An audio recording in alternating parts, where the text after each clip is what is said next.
Hello and welcome to another video from Natasha Lee, and this week this video has come about because I see so many things in my comment section. This week's video is Top 10 Nail Myths Debunked.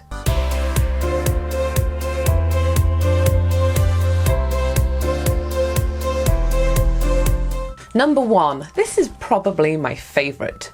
Nails need to breathe. No, they don't. They don't have lungs.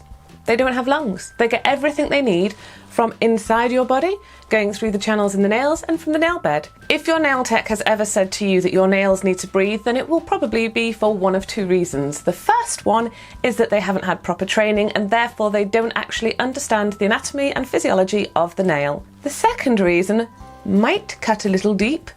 I may or may not have used this one at some time in desperate situations, but it will be because you're annoying your nail tech. You are too much and they don't want to see you for a little bit, so they're advising you to let your nails breathe so they can get a breather from you. The reality is keeping your nails covered is the best thing for the health of the nail. When your nails are uncovered and they're just naked and bare, then it means that you're getting more detergents and sort of environmental factors affecting them and drying them out. The best thing you can do for your nails to make them grow better and stronger is keep them covered, whether it be with a nail polish, a gel polish, whatever, but keep them covered and oil them regularly. We've talked about this before, but your nail gets nutrients from inside your body and they get drawn through the nail plate layers. You can add to that if you apply cuticle oil around the cuticle area and those lateral folds, which are the side walls of the nail before it goes up. And what that does is it can then draw through the actual nails underneath whatever products you're using. And don't forget to apply it on the underside of the nail too. So basically, nails do not need to breathe. Number 2, gel polish and acrylic nails damage your nails. No, they don't. Improper application and removal damages your nails. The actual products do not do anything to damage your nails. The biggest cause it tends to be of damage to the nails is when people are really rough removing gel polish and they're scraping away at that nail and it starts to damage it and it goes right through me. But that is the actual cause of damage normally. When people are getting their nails rebalanced, they might be over-filed, and that's where sometimes you can see those little like horseshoe shapes on the nail plate as it grows, and that's because it's being over-filed and you see the line going across it. And what that is that you're getting filed through your nail plate layers and you risk going too deep and you might hit the nail bed, which you really do not want to do because that is a whole different story and you're looking at infection risk, etc. You could take a bad product and give it to a good tech and you'd be amazed at what they could do with it. However, if it's the other way around and you could take a good product to a bad tech, then that's a very different story. Nails tend to be damaged by improper care, and that includes when nails are applied or they're removed. So always be mindful of that, please, people. Number 3, gel nails are gentler or kinder than acrylic. No. Basically, they're both acrylic. They're just done in different ways. The fact we call acrylic acrylic isn't actually true because gel, the type that we build nails with, that is also acrylic. It's just that it has these longer chains of oligomers, which is getting a bit into detail here. But essentially, both acrylic as it's known and gel are acrylic. It's just that acrylic should be known as liquid and powder, or LMP. Neither are gentler for the nail. They're both very different. Gel is a very flexible product and acrylic is a very hard product, so they should be applied in a prescriptive way. What that means is if you naturally have very hard and brittle nails, which I do, and the way you can sort of tell is if you've grown your nails a bit and you knock them and the piece of nail goes pinging off, it's cleanly broken off, then normally that means you have dry and brittle nails. You need to counteract that hard brittleness with a more flexible product like gel, which is why polygel works so well on me, and it's why I don't use acrylic on my nails, and you'll see through my previous videos I always use a builder gel enhancement. However, if you have flexible bendy nails and when they grow you can literally bend them and they might tear, then acrylic is more suited for you because you're counteracting that bendy flexibleness of the nail with a harder product. Neither one is stronger, it just depends on what your nails are more suited to. So for me, acrylic is really weak on me, but gel is amazing. And likewise for you guys, if you've got flexible nails, then you're going to find acrylic works much better on you because a flexible nail with a flexible product is going to lead to service breakdown. So in summary, neither product is gentler, it's down to which one suits you better, and what causes the damage is improper application or improper removal. Number 4, white spots are a sign of vitamin deficiency. No. No, they're not. They're a sign of trauma, normally. If you notice white spots on your nails, normally, it is a sign that you've hit your nail. It's almost like a bruise. It's the separation of those nail plate layers in the nail, giving that chalky white appearance. Taking more vitamins isn't going to alter that. It's down to the type of nail you have, the sort of things you do in your life, and whether or not you have your nails protected. Number 5. Filing back and forth on your nail in a seesaw action will cause your nails to split and break. This one is and isn't a myth. Now, if you use a high quality 240 grit nail file, which I know I preach this all the time, but it's true, if you use a high quality, very good fine grit, it will not tear the nail. It's fine to seesaw back and forth because it's not pulling and tearing at those nail plate layers and separating them on the end. If, however, you have like cheaper or rougher files, it digs into the nail and tears apart the layers. That can cause chipping and breaking. I get asked a lot about crystal files and what do I find and what do I feel about crystal files.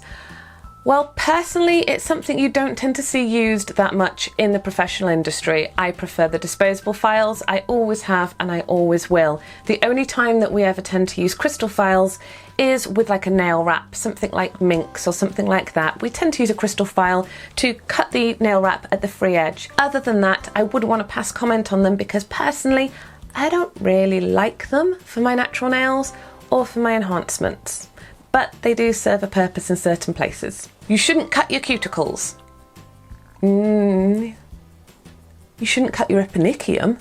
You shouldn't cut your lateral folds. I think this one comes from a lack of knowledge again, and I've seen it from actual well-respected nail techs in articles saying, don't cut your cuticles. Cuticle is non-living excess tissue that is stuck to the top of your nail, and it's a byproduct of the growth process. I've talked about this lots and lots of times. It's like my thing, that basically you've got this pouch of keratin gel, sits at the bottom of the nail here, and when you see people with a half moon shape or a lunula, that's that pouch of keratin gel. And what happens as the nail grows, that keratin gel is pushed through like a tiny little thin slit, like a letterbox, and it's pushed through. And as it's pushed through, the moisture is pushed out and the nail starts to become like hard keratin. What happens is that nail is getting pushed out through these layers, out that little pocket. The skin surrounding it sticks to the top of the nail. And so when it grows out, this dead, non-living tissue, this dead skin sticks to the top of the nail as it grows out. The problem with it can make nails look messy, it can cause service breakdown, it can cause your nail polish to chip or lift, and it does the same with nail enhancements. So cutting your cuticles is not actually a problem, because if you are like removing cuticle off a nail, and you'll see this in like my male mani video, you'll see that I removed a lot of cuticle off my husband's nails, and I had to come in with a cuticle nips because some of it was like, ugh. But cutting the actual cuticle, if you're only cutting the cuticle, is not a problem. The problem comes in when people mistake cuticle for epinicium. You must not cut the epinicium. We call that the cuticle area because that's the area which the most cuticle tends to be in when it grows out that nail. However, the actual fold of skin that goes round that base of the nail and down the sides is called the epinicium, and the lateral folds, or the lateral folds, which are the bits down the side of the nail, wrong finger, down the side of the nail, are also known as sidewalls. So some people might call them sidewalls, some people might call them lateral folds. But basically they are the areas that you shouldn't cut. If you get a hangnail, you should very carefully remove the hangnail, and that only. You shouldn't be cutting at that epinicium. It's designed as a barrier to prevent infection going into the matrix where your nail is formed, and if you keep hacking at it, the body will make it harder and tougher, because that's what it does in response to trauma, is it builds up scar tissue. So the more and more that you start cutting away at that cuticle, the tougher and harder it's going to grow back, to the point where it doesn't matter what you do, they're just going to look horrendous. So please, cutting cuticles is actually fine. Cutting your epinicium is not. This is an interesting one. Nail biters can't wear sculpted nails. That's not true.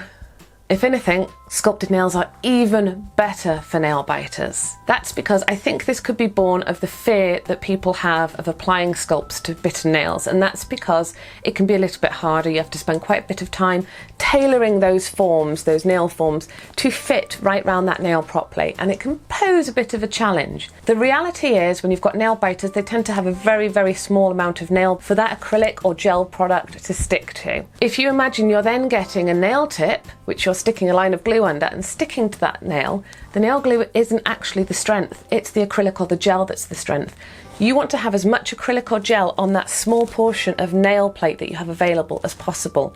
And therefore, by sculpting, you are using all the available nail plate for adhesion and for strength of that enhancement. If you stick a tip on it, you're reducing it down by the amount of the well of the tip. So essentially, that's a complete and utter codswallop. You need to soak your nails before a manicure. Now this is one that I myself, in a very, very, very old video, have said to you, and that's because as time goes on and as science advances in this area, we discover more and more. And it's become apparent just how quickly and how extremely your nail plate absorbs water and expands. Therefore, it is best to do dry manis now. If you are actually wanting to have your nails painted with any products or any products applied to them, then I would avoid a wet mani at all costs. If, however, you're just wanting a bit of a pamper, you fancy having your nails soaked, you're not applying anything to them afterwards, it's not such an issue. Basically, the reason is if you're going to be applying gel polish to your nails afterwards, they've absorbed so much water, you then apply the product and your nails will shrink down as they dehydrate. And this product will pop off and it will chip and it's a huge problem. So essentially, no, do not soak your nails before a manicure. Number 9, putting your nails in water to dry quicker. I can't find any evidence at all for this to work. I've tried it. I've actually tried it. I can't find any evidence. In fact, I wonder if it makes it take a little bit longer actually, because the water is covering the surface of the polish and therefore the solvents can't evaporate as quickly and the polish can't dry.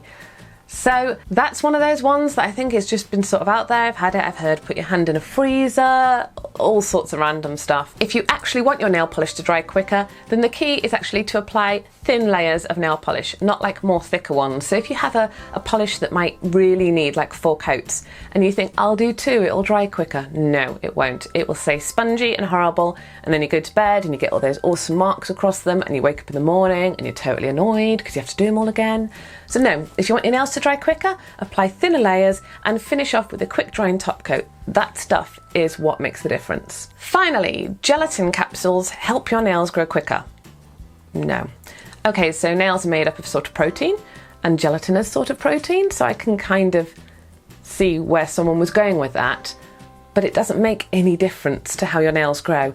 The only sort of thing I found that has any evidence for making difference and that I've used myself and found it makes a difference to both my hair and my nails, and that is biotin. So if you want to take anything to help your nails to grow quicker and your hair to grow quicker, and I've actually found that taking biotin not only helps my hair and nails grow quicker, but like the bald patches I've had in my eyebrows have started to grow back. I suffer from receding from polycystic ovary syndrome. So this is why my hair is parted this way, something I've never talked about this before really. And what happens is I get like a receding area of thinness here. Now I haven't taken my vitamins for a month and I'm losing so much hair again. So when I take my vitamins, it makes a huge, huge difference. So if you do want your nails to grow quicker, then the best thing to do is remember to take care of them, use cuticle oil, and take your vitamins and biotin and have a well-balanced diet. Changes in our body on the outside tend to come from the inside first. I hope you find that video helpful. Please leave me in the comments in the section down below if you've got any questions or if you want to throw your own sort of tuppenny pence worth in there. You go for it. I do read all the comments even if I don't get time to reply to them all. If you enjoy my channel and you like what I'm doing with my videos, then please head on over to natashalee.vip and sign up to become a VIP of the channel. My VIPs have been absolutely amazing and they have helped my channel so much this last few months. I am honestly, totally and utterly so grateful for them. If you want to be part of the Natasha Lee family, then head on over to natashalee.vip and sign up. However, if that's not for you, then do not worry. Thank you very much for watching. Please give me a big like if you enjoyed this video, and if you've not yet subscribed, then please hit that subscribe button and the little teeny tiny bell next to it. If you click on that, so it gives the 2 little lines around the outside, it will give you notifications of every time I upload, which is normally weekly on a weekend. Thank you very much for watching, and I look forward to seeing you all very, very soon.